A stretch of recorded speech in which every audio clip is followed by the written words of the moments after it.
The screen is visible to everyone.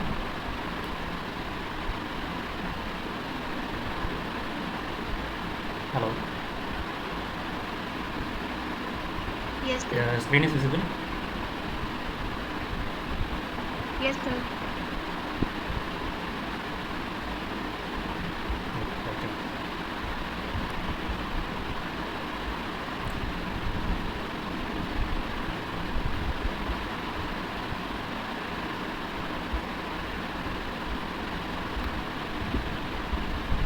Okay, we can start the session right now. Very good evening and welcome you all to the deep live interaction session of the Environmental Biotechnology course. So these are the concepts we'll be covering this week. Firstly, we'll be learning like how the diversity of microorganisms is affected by the habitats they are residing in. Then we'll be learning about the fundamentals of nutrition. What is the role of carbon and energy source in the foundation of physiological ecology? And then we will be learning about the chemical disequilibrium that is driving the metabolism of microbes and how it is affecting the ecology, microbial ecology. Then we'll be learning about the thermodynamic concepts and how we can relate thermodynamic with different biogeochemical cycles. Then we'll be learning about the electron transport, how electron transport is involved in metabolism, and how energy is related to energy generation and other things are related to it.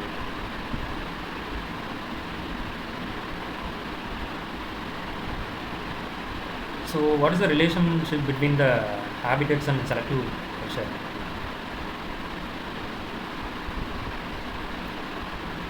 So have you heard about the term selective pressure? What does it mean, the term selective pressure?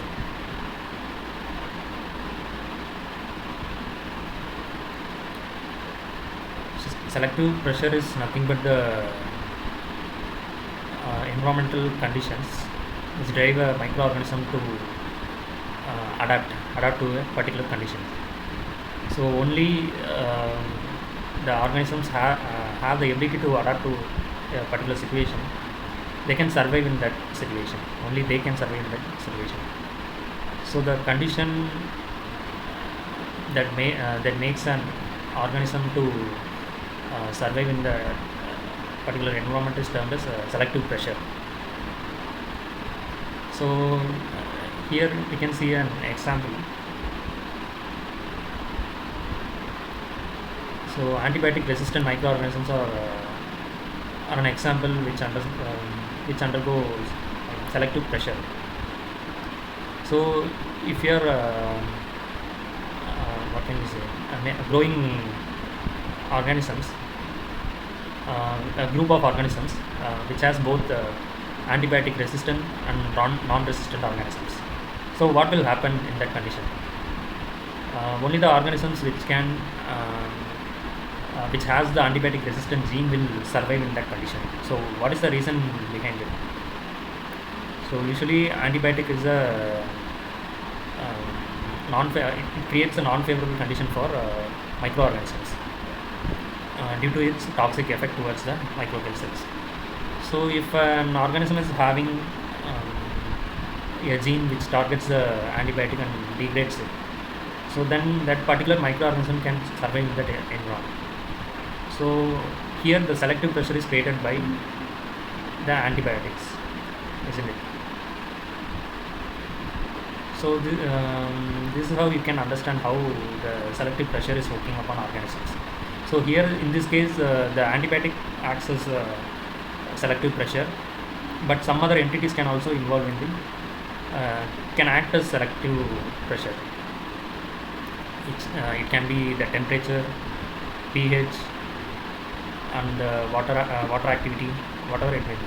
So all these entities can act as a selective pressure to a microorganism to grow in a particular environment. So in addition to that, we should be aware that the life is driven by different entities, which includes metabolism, which gives us the energy, energy to live, and replication, um, which helps to what can we say? Which simply replication helps to increase the population and maintain it. So without replication, the population will what can we say? It will be come to an end. The population will come to an end without a replication. So only if some replication is there, the population will thrive and survive. And then heredity. Heredity will lead to a transfer of genes from the parents to the progeny, and also it helps the progeny to survive in the particular environment. So these three entities are very essential for a life form to survive.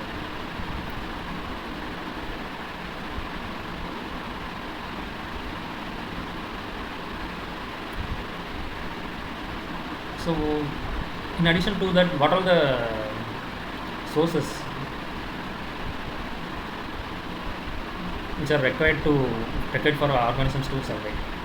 So carbon and energy sources. So what energy sources are needed? Why energy sources are needed to produce ATP? We'll see the role of ATP later. So basically, energy sources are needed to produce ATP, and carbon sources are needed to build up the cellular components and the maintenance of cell metabolism. So for these two purposes, we need a carbon source and an energy source.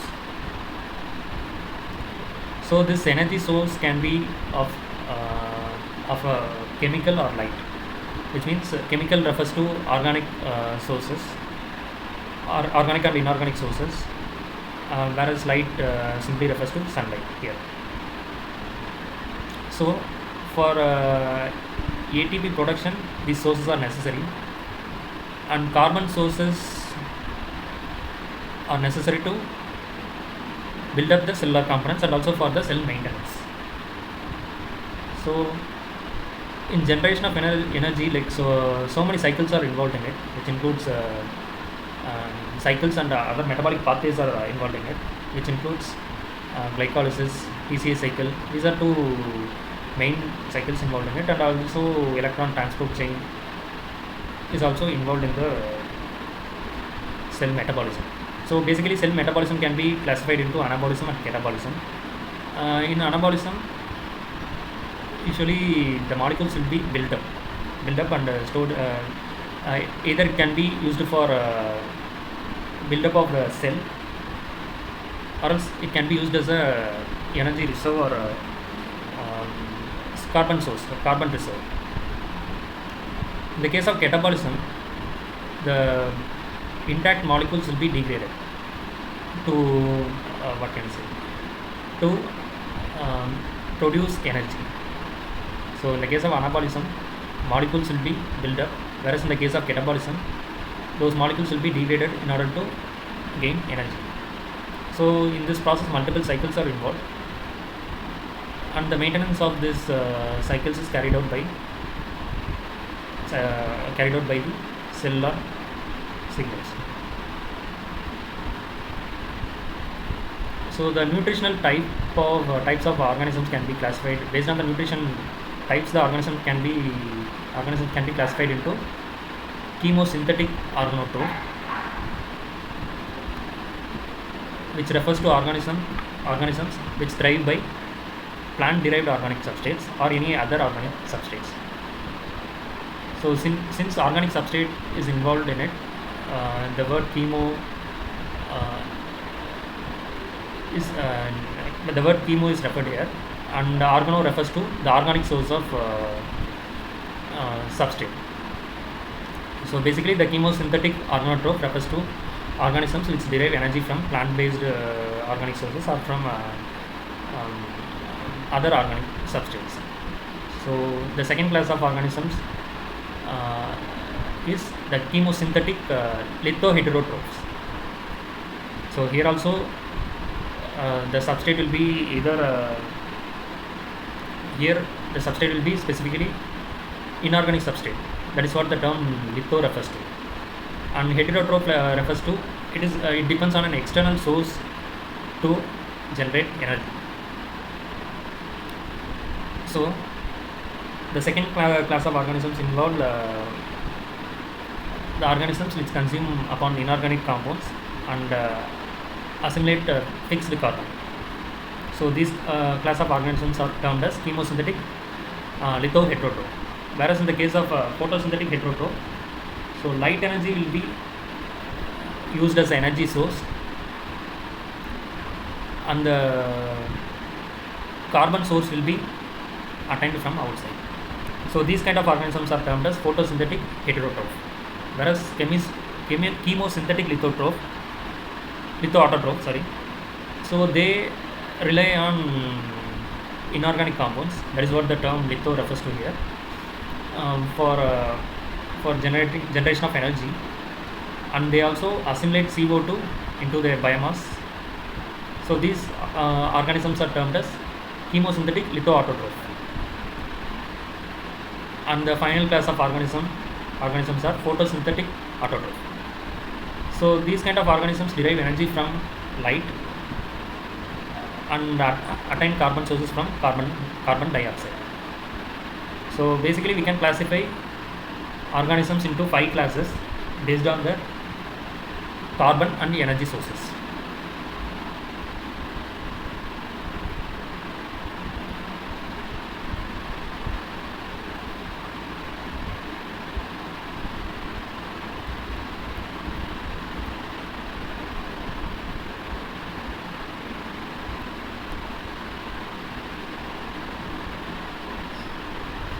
So again, coming to the selective pressures, how the selective pressures are created.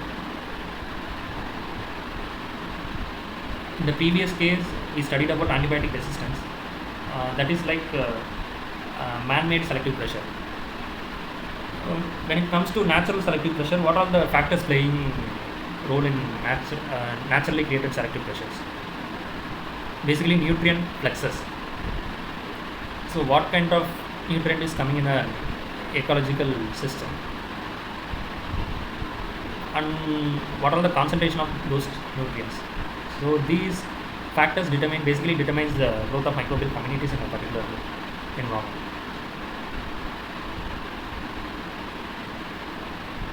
So basically, habitats which have these nutrients play a major role in determining the type of microbial community which can grow upon them. So after that, the biogeochemical cycles are based on the sources available in that particular habitats. So we'll be studying those things in detail in the upcoming slides.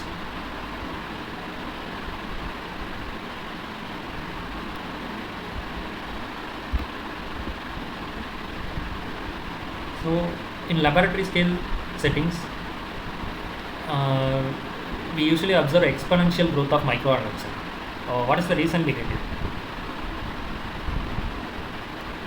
Hello.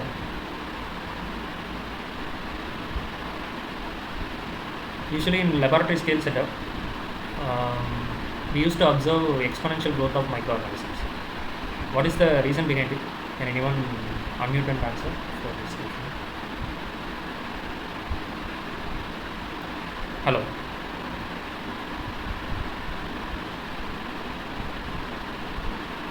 So the nutrient might not be readily available for them. Sorry. Sir, that might not be available to them as compared to laboratory culture. I couldn't hear. Can you please repeat it? Like, what could be the reason? While we culture, we give enough and utmost care to the culture so that it could grow. But in Actually, Amia, your voice is not so audible. Hello. Yes, now it is audible. Yeah. Okay, so I was saying that when we cultivate in our labs, so we give utmost care to the cultures and enough nutrients to them. But in nature, there might not be enough culture available for them readily.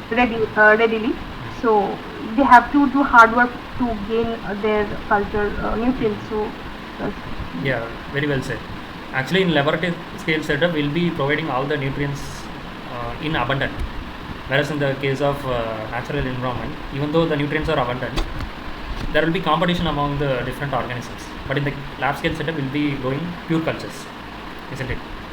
So, in lab scale settings, we used to observe exponential growth, whereas in the natural environments, some other growth stages are also there, which includes sporadic rapid growth.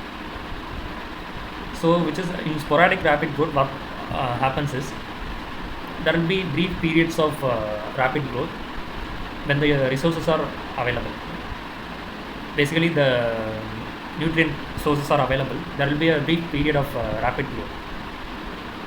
After depletion of the resources, then there will be quiescent stage, which is nothing but a dormant condition.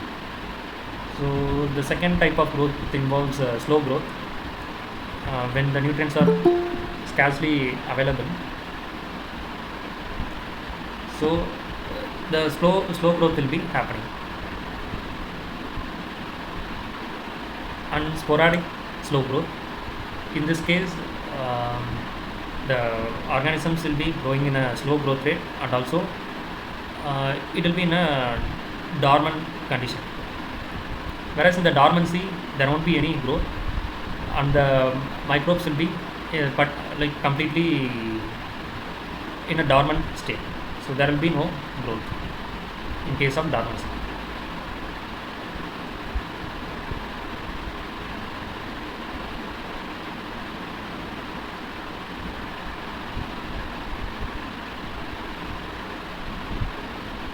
So we know that the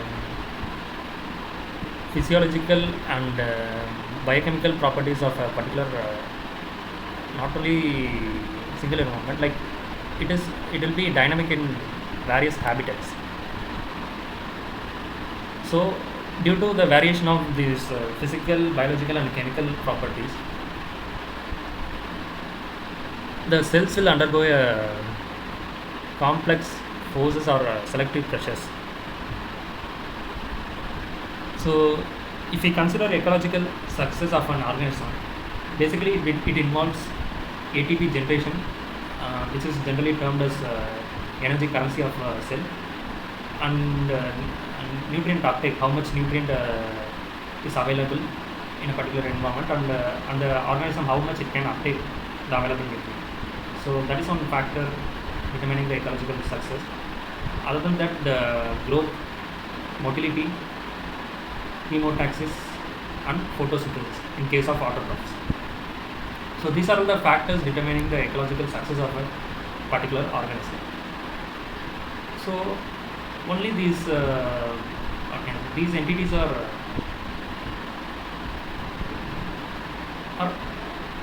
supporting the organisms, then that particular organism will grow very well in a particular environment, and it leads to its ecological success.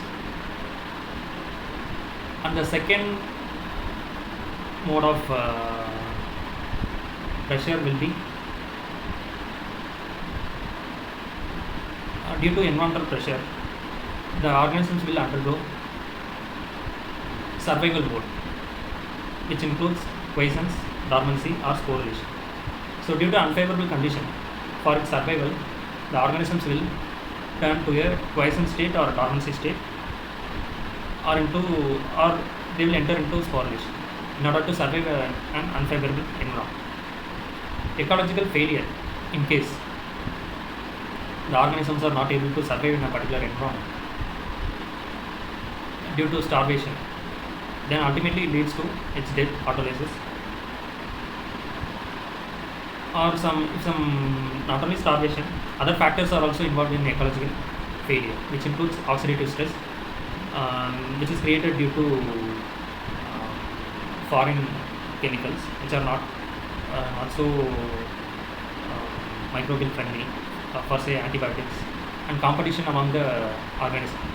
Only the organism with better adaptation to a particular environment will survive, which leads to ecological failure to the other organism which is not so competitive. So here competition plays a major role. Then predation. So if a microorganism is what can we say there? If a microorganism is liable to predatory attack, then that will also cause its ecological failure. Then parasitism. If a microbe is if the energy generated by a microbe is consumed by the other microbes, which acts as parasite, then it will also cause ecological failure to the organism, which acts as the host. So how this ecological success is manifested? Basically, the growth and the population size matters. It will give a dominant hand to the microbes to engage in the ecological success. So other than that, how this growth and increased population size are manifested?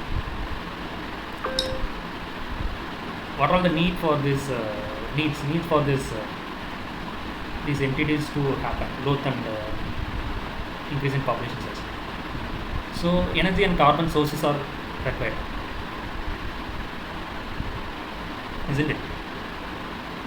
So only the sources, energy and carbon sources, which are be able to consumed by the population of microorganisms present in the environment, it will lead to a ecological success.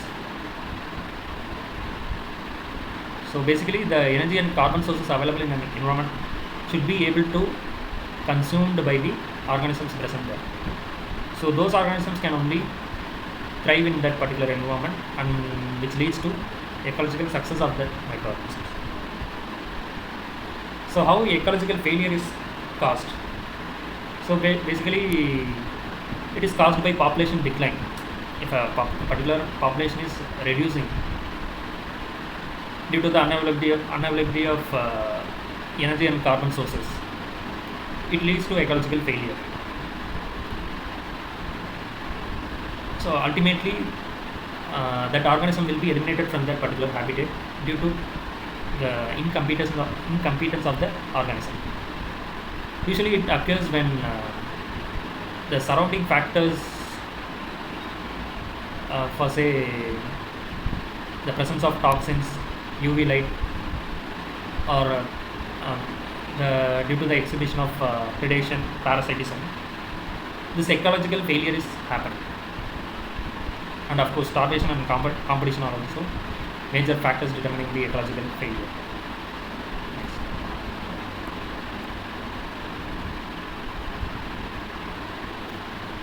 So basically, we can classify organisms into two categories: R-selected species and K-selected species. So these R-selected species are adapted in order to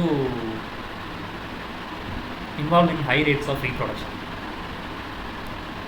So basically, R-selected species, which are more into reproduction, they will quickly exploit the nutrients.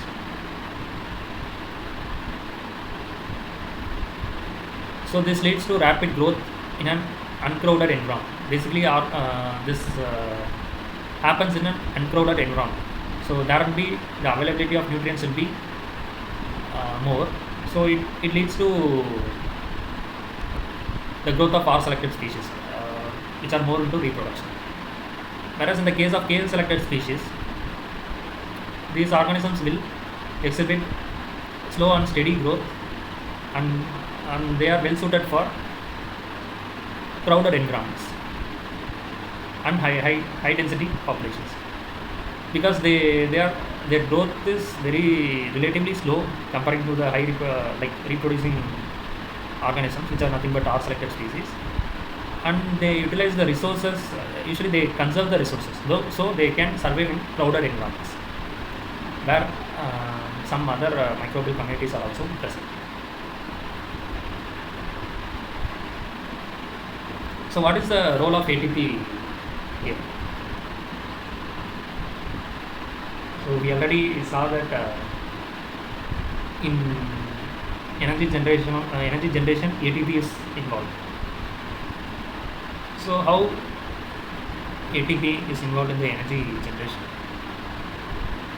Why ATP. So ATP is nothing but adenosine triphosphate. So basically it has 3 phosphate groups at its tail. So the cleavage of phosphate bond releases a more amount of energy. So that is the reason why ATP is serving as a energy source or a energy reserve. So multiple cycles are involved in the ATP generation and cleavage. So this ATP is essential for basically cell maintenance, motility, for all kind of reactions or for all kind of actions which needs energy. ATP is required. So how this ATP is generated?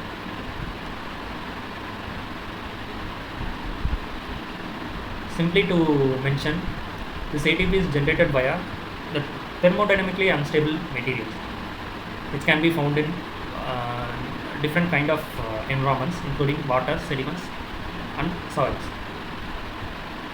So basically, the ultimate driver of ATP synthesis is nothing but the thermodynamically unstable materials, which are found in a wide range of environments. Let us see how this is happening. ATP synthesis is happening. So before understanding the ATP synthesis, we should understand the thermodynamics. So why we need to understand thermodynamics?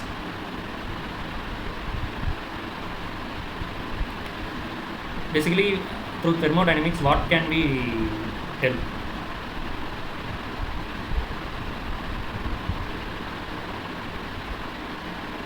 So let us start from the word thermodynamics. So thermo is related to heat, so which can also be correlated with the energy. And dynamics, how this energy is, what can we say? How there is a variation or flow of this energy is varied. So if you are studying that dynamics, then we can call that discipline as thermodynamics. So basically, thermodynamics will tell us whether a particular reaction is energetically favorable or not. So what is the use of it?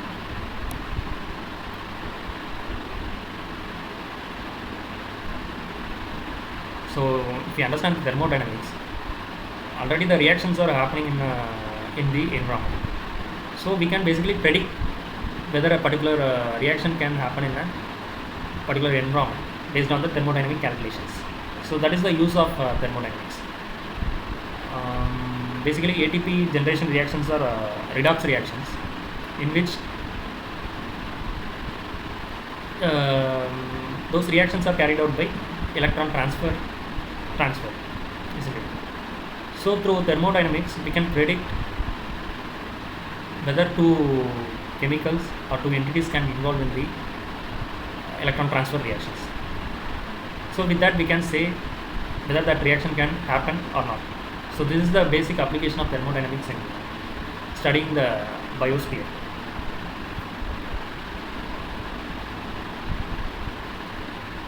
Not only electron transfer reactions. So with the help of thermodynamics, we can predict other kind of reactions also, like change in state.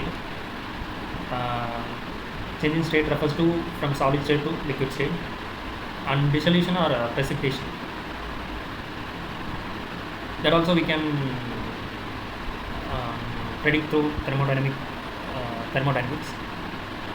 and complexation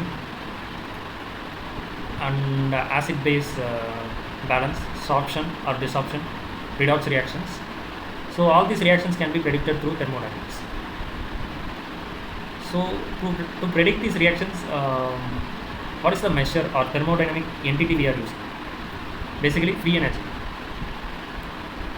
So free energy is nothing but the amount of energy available in an environment which can be utilized to do a work.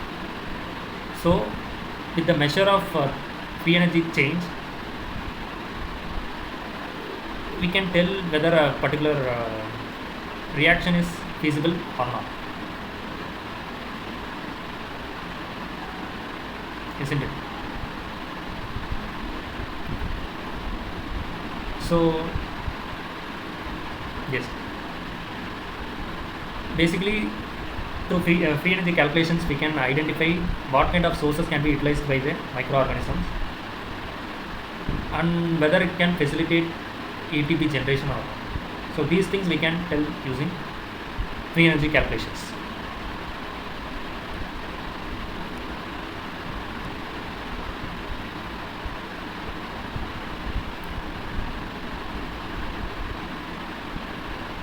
So majorly in carrying out the redox reactions in environments, basically chemosynthetic organotrophs and chemosynthetic lithotropes are involved. Can anyone tell what is the reason behind it?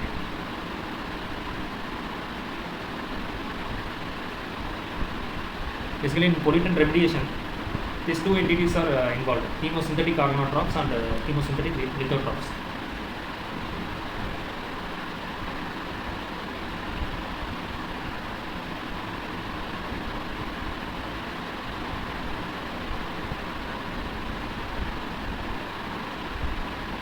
Yes. Can anyone answer for this question? Basically, in environmental remediation processes, chemosynthetic organotrophs and chemosynthetic lithotropes are involved. Can anyone answer for this question?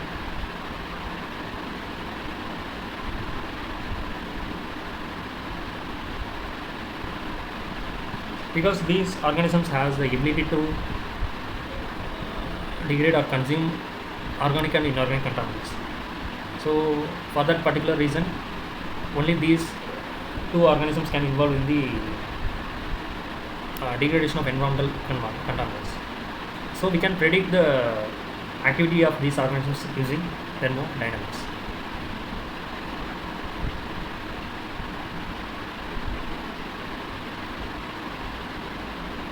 So along with that, so what is the difference between, or what is the advantages of aerobic respiration over the anaerobic respiration?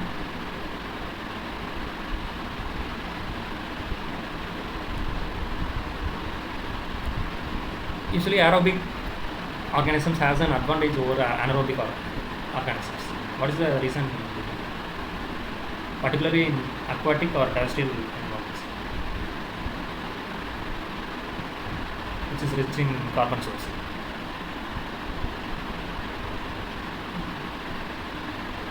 Due to their ATP generating ability. Basically in aerobic respiration, oxygen acts as an electron acceptor,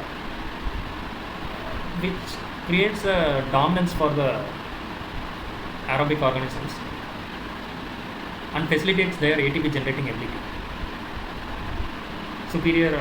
It gives them a superiority over other organisms due to the abundant availability of electron acceptor, that is O2.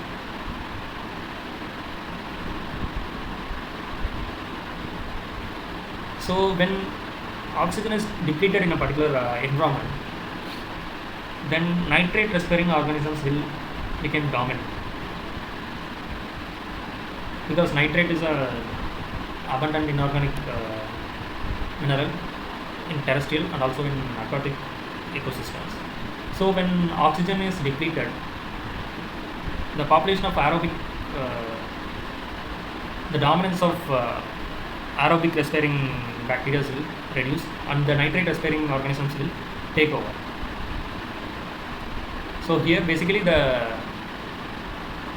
availability of energy sources determine the dominance in a particular environment. This gives a selective pressure to the organisms. So in order to understand this, we need to go to the basics. Like there are two components in metabolism: catabolism and anabolism, isn't it? So what happens in these two processes?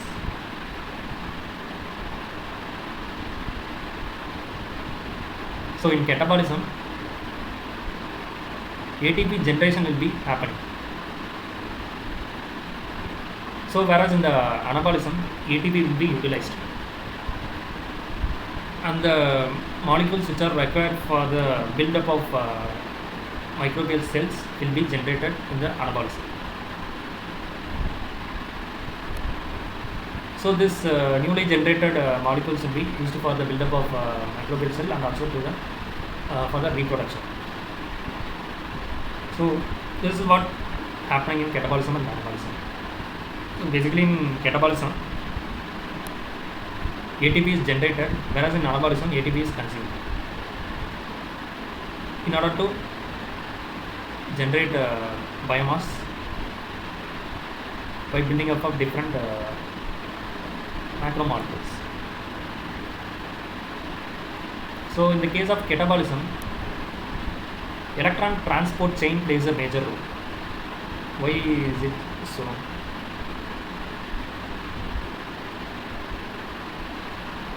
Because through electron transport chain only ATP generation is happening. So as long as there is some external electron acceptor to consume these electrons, this ATP generation will be happening.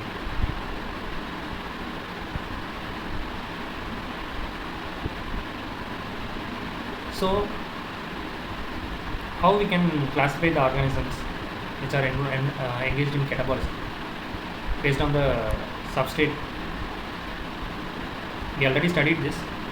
So as we are discussing the catabolism specifically, we'll be discussing that again. So chemolithotropes and chemoorganotropes.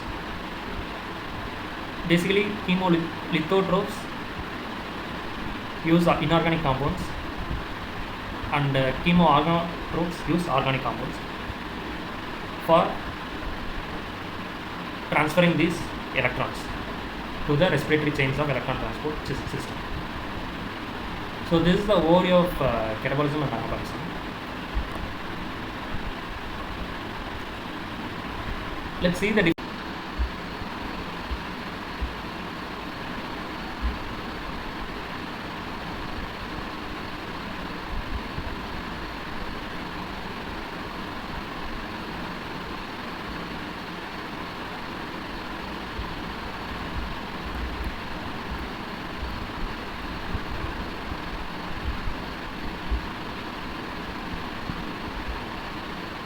Yes, someone was asking a question. Can you repeat it?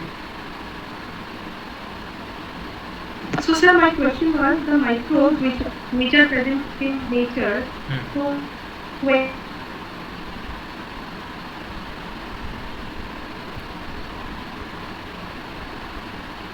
Amir, you are not audible.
What is your question? Sir, I was saying when there is a lack of exponential phase, so does the uh, so when they lack exponential phase, does they directly enter the stationary phase after lacking? You are asking once the organism enters exponential phase, whether it can undergo lag phase. That is what your question, right? Hello. No, sir. Does they enter log phase? Does they enter log phase when they actually lack this exponential phase in nature? Still, I am not getting the question. You are asking whether the organisms will undergo log phase, exponential. You are asking, right? In the real time environment.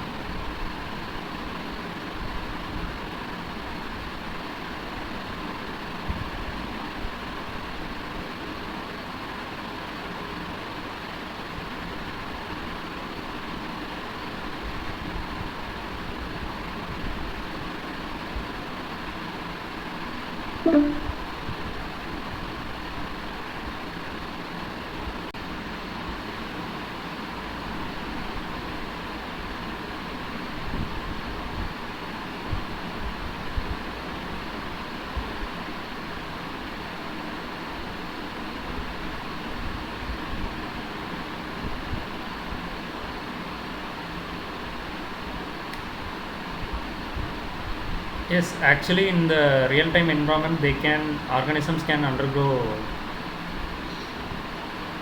exponential phase. So your question is whether they can enter directly to stationary phase after lag phase. So that is not the case here.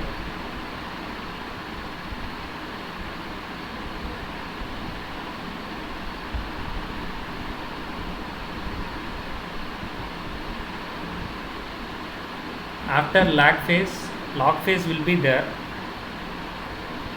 So they won't undergo stationary phase directly. Either they will be in the lag phase or in the what can we say, exponential phase.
So your question was whether the organisms will skip the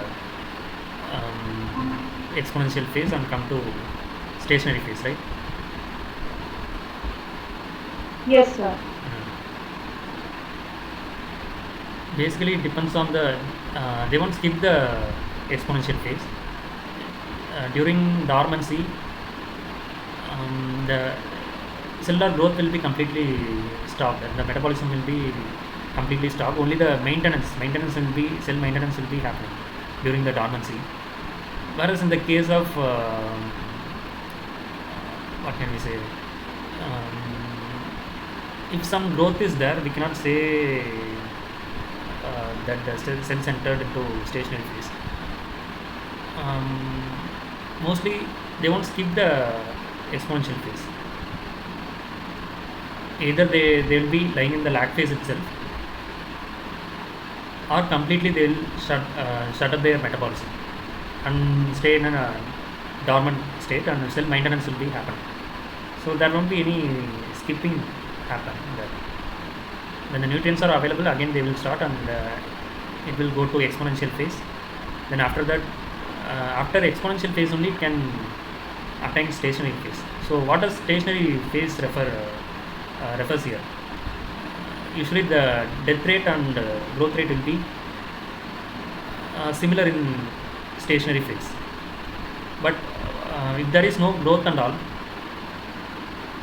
how can a microorganism be in a stationary phase? Can you able to correlate now? So there won't be any stationary phase in this case. So no, when a small cell is starting to proliferate, like when they are in lag phase. So if they are skipping this exponential phase, then that small cell should be able to reach stationary phase. It doesn't mean that microorganism they are skipping exponential phase.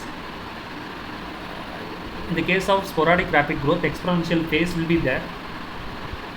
So usually it happens when all the resources are available. So once it is consumed, then the cells will be in a quiescent state where there won't be any growth or death. You cannot correlate this with the stationary phase, where the stationary phase, the growth rate and the death rate will be similar. But in this case, there won't be any growth and death. Can you able to correlate now? So what in the case of slow growth? So in the case of slow growth, the cells will be in the growth phase only, but not at an exponential rate. Growth will be there, and death rate will be maybe. So if there is slow growth, it may be somewhat nearer to the stationary phase, because if the growth is very slow and cell death is also happening, then in that case it will be nearer to stationary phase. So in that case, they will be skipping exponential phase properly. Like the small culture which is in lag phase, they will only undergo stationary phase and not. There won't be any skipping. Actually, when the nutrients are available, there will be exponential phase. But when the nutrients are scarce, in that condition only, what happens? Slow growth will be happening. So there won't be any skipping. Cells will adapt to that condition. Okay, sir. So, for an example, suppose we have an E. coli cell, so we know the E. coli grows in 18 or 20 minutes. So, when there is scarcity of nutrients, it will undergo slow growth, and it might take 25 to 30 minutes of generation, right? By following the growth cycle. All the phases will undergo, but in slow. Growth cycle will be there, but the rate will be slow. It won't be exponential. Okay. Now got it. Thank you, sir. Yeah.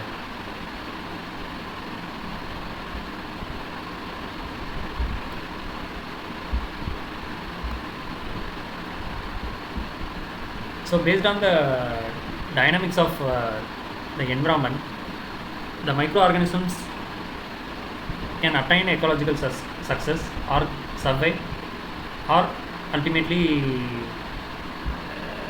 they can be pushed into ecological failure. So how the fate of organisms are determined?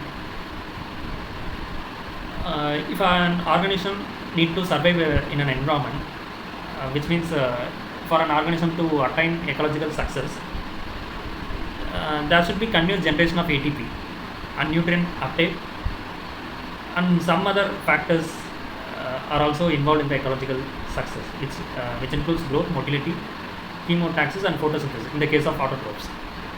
So basically, ecological success of an organism is determined by these entities, whereas survival or maintenance is caused usually during the period of survival or maintenance. The cells will undergo a quiescent state, Either it can be termed as quiescence, dormancy, or else it can undergo sporulation phase. So during this maintenance phase or survival phase, um, the surrounding conditions won't be favorable to the organisms. So in order to survive, they will undergo this dormancy state or survival state. Whereas in the case of ecological failure, the cells will not be able to survive due to starvation, which leads to our death and autolysis. Other factors are also involved in it, which includes oxidative stress, competition from the other organisms, which has upper hand in a particular environment, predation, parasitism, and or washout. So these things leads to ecological failure. So basically, ecological success is manifested by the growth and increased population of a microbial community, so which gives them the dominance to survive in a particular environment. So for increasing the population, energy and carbon sources are required. Whereas in the case of ecological failure, it is caused by different unfavorable conditions, and also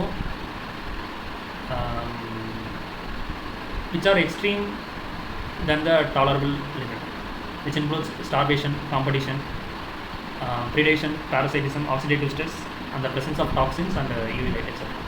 So this hinders the survival of a particular microbial community.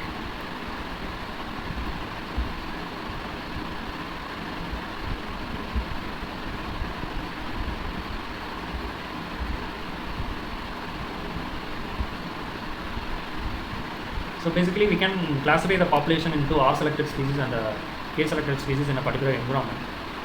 And these R-selected species are more into reproduction. So usually these R-selected species will exploit the available nutrients in an environment and display rapid growth. So usually it happens in an uncrowded environments. Whereas in the crowded environments, K-selected species will be more dominant. So these K-selected species exhibit slow and steady growth, and they usually conserve resources rather than utilization. They will conserve the resources. So due to this, K-selected species will survive in the crowded populations. So what is the role of ATP in these processes? So ATP is nothing but adenosine triphosphate. So it is serving as a energy currency in cellular processes. So basically, a high amount of energy is stored in the phosphate bond. So while cleaving this phosphate bond, the energy required to drive the cellular processes is obtained through electrons, basically redox reactions.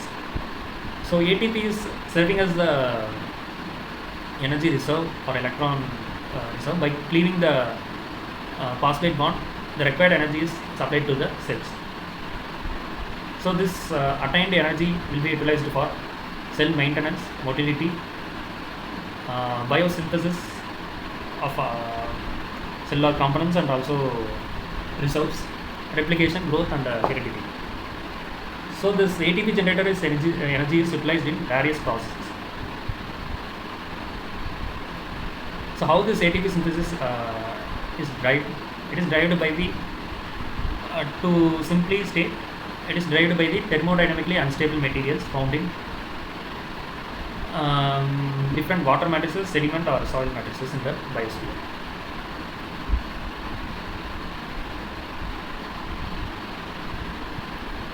So through understanding the thermodynamics, we can predict the energetically favorable reactions. So if we can predict the energetically favorable reactions, we can predict what kind of organisms can coexist with each other and what are the reactions responsible for them. So we'll be learning we already discussed that. Let us see a small recap of that also. So usually thermodynamics can be utilized to predict the various kind of reactions, which includes the in the prediction of changes in state. It can also be used to calculate the energy involved in dissolution or precipitation, complexation in acid-base equilibrium, sorption, desorption reactions, and redox reactions. So in all these reactions, thermodynamics can be applied to predict the reactions happening over there. So for predicting the kind of reactions that can happen in the particular environment, we are using free energy as a measure. Free energy, specifically Gibbs free energy. So the change in Gibbs free energy will tell us the spontaneity of the process. So which will be helpful in predicting the different processes, which will be we discussed, which already discussed previously. So again we will be discussing that for a small break. So how this thermodynamics is helping in predicting different reactions, specifically ATP generating reactions. So how we can apply these thermodynamic principles to different organisms in the environmental applications. So usually for environmental applications, we'll be using either chemosynthetic organotrophic organisms or chemosynthetic lithotrophic organisms, which rely on organic and inorganic sources respectively. So in order to predict whether they can utilize a particular compound, we can do a small thermodynamic calculation. If the energy energy values obtained using thermodynamic calculations are reliable and conveys the spontaneity, then we can say that particular reaction can happen. If it is not, then we can say that that organism has no ability to degrade or consume that substrate. So this is the basic principle behind it. So if we consider an aquatic or terrestrial environment which is rich in carbon source, mostly aerobic respiration will have an advantage over the other kind of organisms. So what is the reason? This is due to the ATP generating ability of the aerobic organisms. So since oxygen is abundantly available, these aerobic organisms can utilize the O2 as the electron donor and generate ATP in higher amounts than comparatively higher amounts than the other organisms present in the environment. So this gives an advantage to that organism present in the environment. So when there is a depletion of oxygen, then nitrate respiring organisms will take over, basically in water or terrestrial environments. So this is how selection happens here. Selective pressure is created by oxygen depletion here. So that nitrate respiring organisms are taking an upper hand here and creates a hierarchy in the metabolic process. So in this way we can correlate ATP utilization ability of a particular organism and the selection or selective pressure.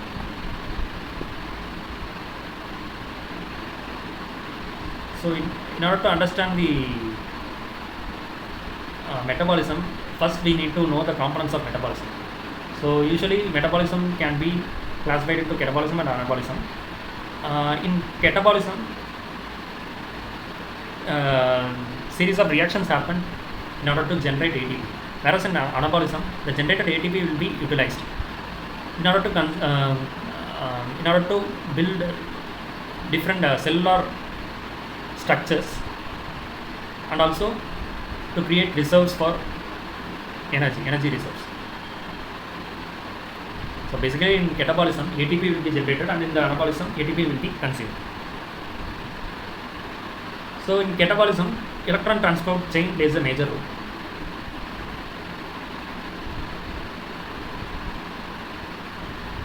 So why electron transport chain plays a major role here in catabolism?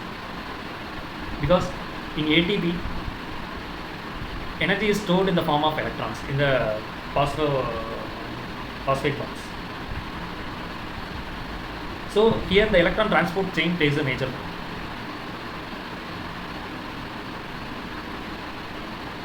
So Usually the organisms involved in catabolism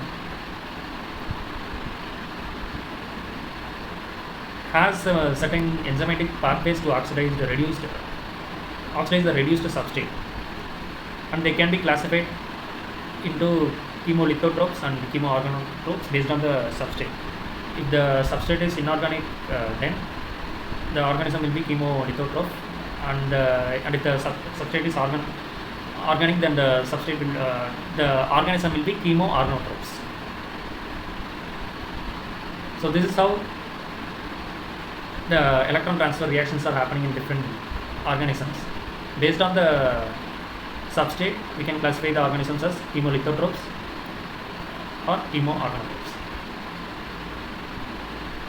And we should study the differences between aerobic and anaerobic respiration in order to better understand the population dynamics. So in the case of aerobic organisms, a single organism can carry out the entire process, aerobic respiration. So in this aerobic respiration,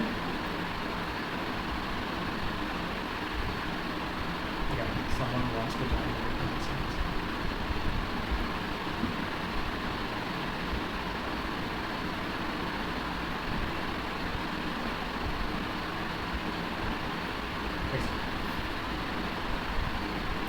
So in the process of aerobic respiration, the glycolysis and TCA cycle are involved, whereas in the actions of oxygen, anaerobic respiration or fermentative pathways are involved, and this is a major difference between aerobic and anaerobic organisms. So one more difference is in the case of anaerobic metabolism, only one microorganism cannot involve in the entire metabolism. It needs collaborative efforts from the different microbial communities. So this is a major difference between aerobic and anaerobic metabolism.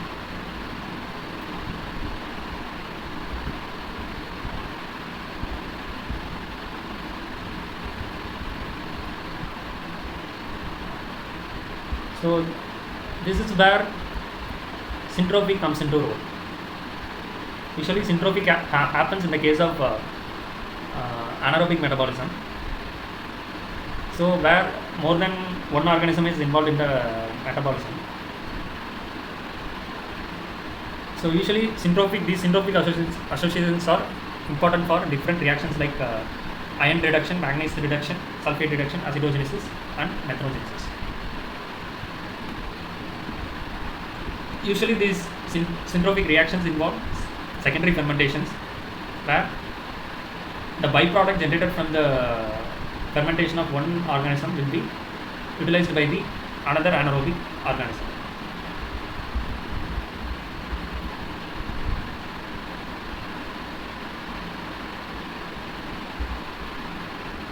Usually in syntropic associations, the anaerobes will form a food web. So where the metabolic byproducts of one microorganism will be utilized by the other group of microorganisms. So this is how the flow of carbon, electrons and energy will be coordinated. So interspecies hydrogen transfer is an example of syntropic interactions, where hydrogen acts as a key electron donor for the other microbial groups. So usually in interspecies hydrogen transfer, one organism will act as a H2 donor, whereas the other partner will consume the H2. So this H2 consuming organisms can be of different species, including denitrifying bacteria, ferric ion reducing bacteria, sulfate reducing bacteria, acidogens or methanogens. So let us see an example of ethanol fermentation and how it is being carried out by organisms. Basically for ethanol fermentation, in the absence of oxygen, an energy of free energy difference of plus 19.4 kilojoule per reaction is needed. So which is thermodynamically unfavorable. Why thermodynamically unfavorable? because the energy should be added to the system in order to carry out this reaction. The positive sign represents the energy is added to the system, which is endergonic reaction. Whereas in the case of palato-maculan, which is a H2 producer, it acts as a H2 producer, and the H2 produced by palato-maculan can act as a electron donor to the carbon dioxide, and which is utilized by the methanogen to convert the carbon dioxide into methane, which is an exergonic reaction. And this methanogenesis is a thermodynamically favorable reaction. So which we can tell using the negative sign convention of the free energy change, which tells that the energy is released from the system, which means no external energy is needed to carry out this reaction, and the energy is released from the system, which makes the process more spontaneous. So this is how combining the metabolism of two different organisms helps in the metabolism of anaerobes. So here let us see one more example. In the case of ethanol fermentation, so one organism can ferment ethanol and produce 2-acetate and 4H2, as we discussed earlier, and this produced H2 will be utilized by the methanogen in order to convert CO2 into methane, and this reaction is thermodynamically favorable, and the reaction free energy change is about minus 111.3 kilojoule per reaction, so which is also thermodynamically favorable because it is an exergonic reaction. No energy is added to the system, and the energy is released from the the energy is released from the system, which makes the process more favorable and spontaneous. So this is how the reactions are happening in an anaerobic system. Yes. So is there any queries? So you can ask now. If you have any queries, you can ask now.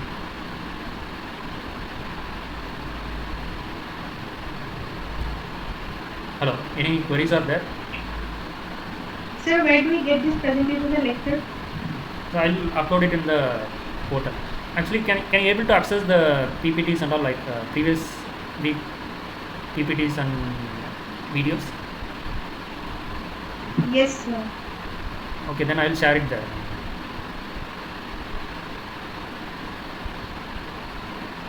So if there are no questions, then we can close the session right now.